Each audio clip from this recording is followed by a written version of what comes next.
Big Boss Kannada season 11 ಕಾರ್ಯಕ್ರಮಕ್ಕೆ ಅದ್ದೂರಿ ತೆರೆಬಿದ್ದಿದೆ.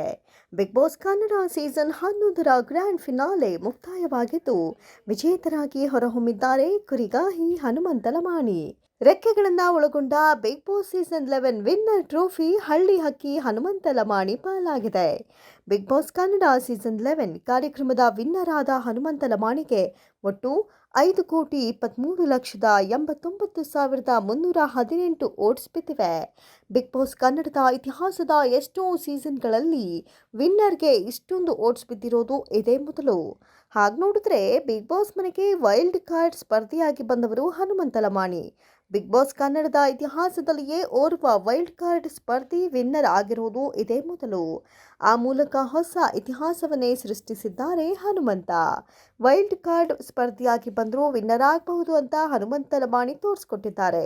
ಬಿಗ್ ಬಾಸ್ ಕನ್ನಡ ಸೀಸನ್ 11 ಕಾರ್ಯಕ್ರಮದಲ್ಲಿ ಮೊದಲ ದಿನದಿಂದಲೂ ಇದ್ದು ಎಲ್ಲ ಪ್ರೆಷರ್ಗಳನ್ನು ಹ್ಯಾಂಡಲ್ ಮಾಡಿ ಸವಾಲುಗಳನ್ನು ಎದುರಿಸಿದವರು ತ್ರಿವಿಕ್ರಮ್. ಟಾಸ್ಕ್ಗಳಲ್ಲಿ ಉತ್ತಮ ಪರ್ಫಾರ್ಮೆನ್ಸ್ ನೀಡುತ್ತಿದ್ದ ತ್ರಿವಿಕ್ರಮ್ ವಿನ್ನರ್ ಆಗಬಹುದು ಎಂಬ ನಿರೀಕ್ಷೆ ಇತ್ತು. ಆದರೆ ತ್ರಿವಿಕ್ರಮ್ಗೆ ಹೋಲಿಸಿದರೆ ಹನುಮಂತಗೆ ಹೆಚ್ಚು ಓಟ್ಸ್ ಲಭಿಸಿವೆ. ಹೀಗಾಗಿ ತ್ರಿವಿಕ್ರಮ್ ರನ್ನರ್ ಅಪ್ ಆಗಿದ್ದಾರೆ.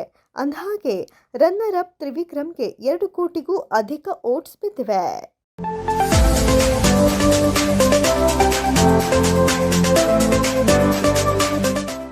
ಎಸ್ ನಾರಾಯಣ್ ನಿರ್ದೇಶನದ ನಟ ದುನಿಯಾ ವಿಜಯ್ ಪ್ರಮುಖ ಪಾತ್ರದಲ್ಲಿ ನಟಿಸಿರುವ ಮಾರುತ ಚಿತ್ರದ ಚಿತ್ರೀಕರಣ ಮುಕ್ತಾಯಗೊಂಡಿದೆ.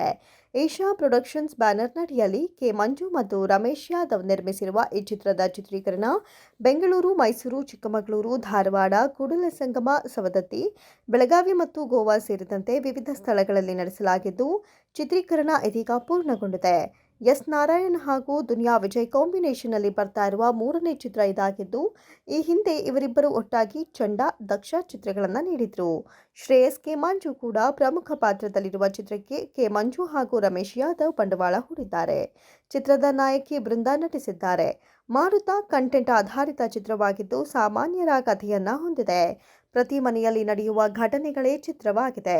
ನಮಗೆ ಗೊತ್ತಿಲ್ಲದ ಹಾಗೆ ನಮ್ಮನ್ನೆಲ್ಲ ಆವರಿಸಿಕೊಂಡಿರುವ ಭೂತ ಈ ಮಾರುತ. ಅದರಿಂದ ಸಮಾಜದ ಮೇಲೆ ಆಗ್ತಾ ಇರುವ ದುಷ್ಪರಿಣಾಮಗಳೇನು ಎಂಬುದನ್ನು ಈ ಚಿತ್ರದಲ್ಲಿ ತೋರಿಸಲಾಗಿದೆ ಅಂತ ಚಿತ್ರತಂಡ ಮಾಹಿತಿ ನೀಡಿದೆ.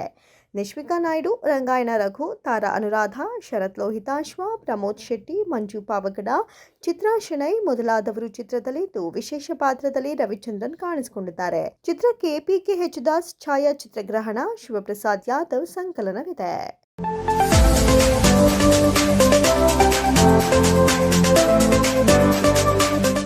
ಅನಂತ್ ನಾಗ್ ಅವರಿಗೆ ಕೇಂದ್ರ ಸರ್ಕಾರ ಪದ್ಮಭೂಷಣ ಗೌರವ ನೀಡಿದೆ. ಅವರಿಗೆ ಎಲ್ಲರೂ ಅಭಿನಂದನೆ ತಿಳಿಸುತ್ತಾ ಇದ್ದಾರೆ.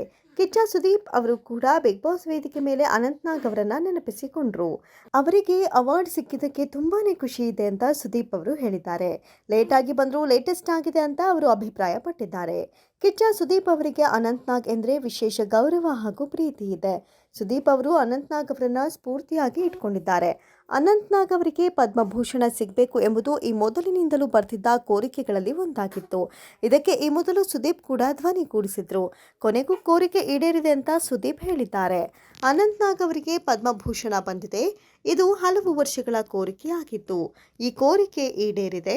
ಬಹಳ ಲೇಟ್ ಆಗಿ ಬಂದಿದೆ. ಲೇಟ್ ಆಗಿ ಬಂದರೂ ಲೇಟೆಸ್ಟ್ ಆಗಿದೆ ಅಂತ ಸುದೀಪ್ ಅವರು ಬಿಗ್ ಬಾಸ್ ವೇದಿಕೆ ಮೇಲೆ ಅನಂತ್ ನಾಗ್ ಅವರಿಗೆ ಅಭಿನಂದನೆ ತಿಳಿಸಿದ್ರು.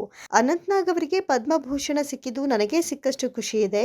ವೈಯಕ್ತಿಕವಾಗಿ ಬಿಗ್ ಬಾಸ್ ತಂಡದ ಕಡೆಯಿಂದ ಕನ್ನಡದ ಜನತೆಯಿಂದ ನಿಮಗೆ ಅಭಿನಂದನೆಗಳು. ಕನ್ನಡ ಚಿತ್ರರಂಗಕ್ಕೆ ನೀವು ಕೊಟ್ಟ ಕೊಡುಗೆಗೆ ಧನ್ಯವಾದಗಳು. ಲವ್ ಯು ಅಂತ ಸುದೀಪ್ ಅವರು ಹೇಳಿದ್ದಾರೆ.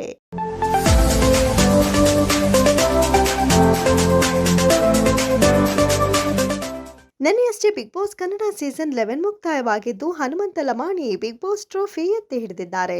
ಇದೀಗ ಬಿಗ್ ಬಾಸ್ ಮನೆಯೊಳಗಿದ್ದ ಹಲವರ ಕಥೆಗಳು ಸುದ್ದಿಗಳಾಗಿ ಬದಲಾಗ್ತಿವೆ. ಫಿನಾಲೆಗೆ 1 ವಾರ ಬಾಕಿ ಇರುವಾಗ ಬಿಗ್ ಬಾಸ್ ಮನೆಯಿಂದ ಹೊರಬಿದ್ದಿದ್ದ ಗೌತಮಿ ಕುಟುಂಬದಲ್ಲಿ ಬಿರುಕು ಮೂಡಿದೆ ಎನ್ನಲಾಗುತ್ತಿದೆ. ಸತ್ಯ ಧಾರಾವಾಹಿ ಮೂಲಕ ಖಡಕ್ ಪಾತ್ರದಲ್ಲಿ ಕಾಣಿಸಿಕೊಂಡಿದ್ದ ನಟಿ ಗೌತಮಿ ಎಲ್ಲರ ಮನೆ ಮಾತಾಗಿದ್ರು. ಸತ್ಯ ಪಾತ್ರಕ್ಕೂ ಗೌತಮಿ ನಿಜ ಜೀವನದಲ್ಲಿ ಇರೋದಕ್ಕೂ ಅಜಗಜಾಂತರ ವ್ಯತ್ಯಾಸವಿದೆ. ಬಿಗ್ ಬಾಸ್ ಮನೆಗೆ ಕಾಲಿಟ್ಟಿದ್ದ ಮೊದಲ ದಿನದಿಂದಲೂ ಒಂದೇ ರೀತಿಯಲ್ಲಿದ್ದ ಗೌತಮಿ ಅವರ ಪಾಸಿಟಿವ್ ವರ್ತನೆಯಿಂದಲೇ ಬಹಳಷ್ಟು ಮಂದಿಗೆ ಇಷ್ಟವಾಗಿದ್ರು. ಆದರೆ ಕೊನೆಯ ಒಂದು ವಾರ ಬಾಕಿ ಇರುವಾಗ ಮನೆಯಿಂದ ಹೊರಬಂದಿದ್ದು ಅಂದಿನಿಂದಲೂ ಅವರ ಸುತ್ತ ಹಲವು ಕಥೆಗಳು ಸುತ್ತುತ್ತಿವೆ. ಗೌತಮಿ ಕುಟುಂಬದಲ್ಲಿ ಎಲ್ಲವೂ ಸರಿಯಿಲ್ಲ ಎಂಬುದಕ್ಕೆ ಇಂಬು ನೀಡುತ್ತಿರೋದು ಅವರ ಮಾವ ಗಣೇಶ್ ಕಾಸರಗೋಡು ಅವರು ಹಾಕಿರುವ ಫೇಸ್ಬುಕ್ ಪೋಸ್ಟ್. ಗಣೇಶ್ ಕಾಸರಗೋಡು ಅವರಿಗೆ 2 ಮಕ್ಕಳು. ಹಿರಿಯ ಮಗ ಅಭಿಷೇಕ್ ಕಾಸರಗೋಡು, ಎರಡನೇ ಮಗ ಅಲೋಕ್. ಅಭಿಷೇಕ್ ಮತ್ತು ಗೌತಮಿ ಪರಸ್ಪರ ಪ್ರೀತಿಸಿ ಮದುವೆಯಾಗಿದ್ದಾರೆ. ಬಿಗ್ ಬಾಸ್ ಮನೆಯಲ್ಲಿಯೇ ತಮ್ಮ 6ನೇ ವರ್ಷದ ವಿವಾಹ ವಾರ್ಷಿಕೋತ್ಸವವನ್ನು ಆಚರಿಸಿಕೊಂಡಿದ್ರು. ಗಣೇಶ್ ಕಾಸರಗೋಡು ಅವರು ತಮ್ಮ ಕಿರಿಯ ಪುತ್ರನ ವಿವಾಹ ವಾರ್ಷಿಕೋತ್ಸವಕ್ಕೆ ಶುಭ ಕೋರುವ ಪೋಸ್ಟ್ ಹಂಚಿಕೊಂಡಿದ್ದು, ಅದರಲ್ಲಿ ಗೌತಮಿ ಮತ್ತು ಅಭಿಷೇಕ್ ಫೋಟೋಗಳಿಲ್ಲ. ಇದೀಗ ಗೌತಮಿ ಜಾಧವ್ ಕುಟುಂಬದಲ್ಲಿ ಎಲ್ಲವೂ ಸರಿಯಿಲ್ಲ ಎನ್ನುವ ಮಾತುಗಳಿಗೆ ಪುಷ್ಟಿ ನೀಡಿದಂತಾಗಿದೆ.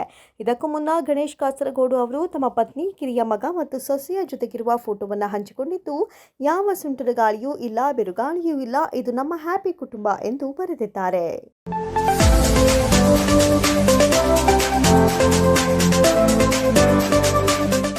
ಕನ್ನಡ ಚಿತ್ರರಂಗದ ಕ್ಯೂಟ್ ಜೋಡಿ ನಟ ವಸಿಷ್ಠ ಸಿಂಹ ಹಾಗೂ ಖ್ಯಾತ ನಟಿ ಹರಿಪ್ರಿಯಾ ಮನೆಗೆ ಹೊಸ ಸದಸ್ಯನ ಆಗಮನವಾಗಿದೆ. ಸಿಂಹ ಪ್ರಿಯಾ ಜೋಡಿ ತಮ್ಮ ವಿವಾಹ ವಾರ್ಷಿಕೋತ್ಸವದ ದಿನವೇ ತಮ್ಮ ಚೊಚ್ಚಲ ಮಗುವನ್ನು ಸ್ವಾಗತಿಸಿಕೊಂಡಿದ್ದಾರೆ. ಹೌದು, ನಟಿ ಹರಿಪ್ರಿಯಾ ತಾಯಾಗಿದ್ದು ಮುದ್ದಾದ ಮಗುವಿಗೆ ಜನ್ಮ ನೀಡಿದ್ದಾರೆ. 2 ವರ್ಷಗಳ ಹಿಂದೆ ಪ್ರೀತಿಸಿ ಮದುವೆಯಾಗಿದ್ದ ವಸಿಷ್ಠ ಸಿಂಹ ಮತ್ತು ಹರಿಪ್ರಿಯಾ ಜೋಡಿ ದೀಪಾವಳಿ ಹಬ್ಬದ ದಿನದಂದೇ ಅಭಿಮಾನಿಗಳಿಗೆ ಗುಡ್ ನ್ಯೂಸ್ ಕೊಟ್ಟಿದ್ರು. ನಟಿ ಹರಿಪ್ರಿಯಾ ವಿಡಿಯೋವೊಂದನ್ನು ಹಂಚಿಕೊಂಡಾಗ ಅವರು ಗರ್ಭಿಣಿ ಇರಬಹುದು ಅಂತ ಅನೇಕರು ಊಹಿಸಿದ್ರು. ಅಲ್ಲದೆ ಕಮೆಂಟ್ಗಳಲ್ಲಿ ಸಾಲು ಸಾಲು ಪ್ರಶ್ನೆಗಳನ್ನು ಕೇಳ್ತಾ ಇದ್ರು.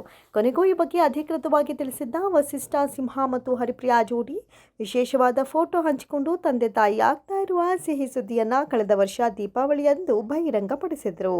ಈ ವೇಳೆ ಕನ್ನಡ ಚಿತ್ರರಂಗದ ಗಣ್ಯರು ಸೇರಿದಂತೆ 2 ಅಭಿಮಾನಿಗಳ ಶುಭ ಹಾರೈಕೆಯೂ ಬಂದಿತ್ತು. ಬಳಿಕ ಇತ್ತೀಚೆಗಷ್ಟೇ ಹರಿಪ್ರಿಯಾ ಸೀಮಂತ ಅದ್ದೂರಿಯಾಗಿ ನಡೆದಿತ್ತು.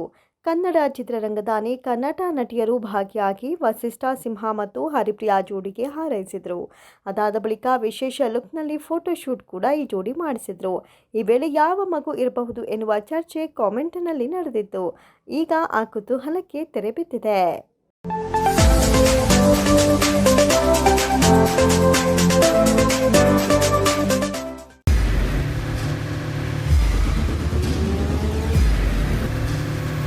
ಪ್ರಜಾಮಾರ್ಗ ನ್ಯೂಸ್, ಇದು ಜನಸಾಮಾನ್ಯರ ಧ್ವನಿ.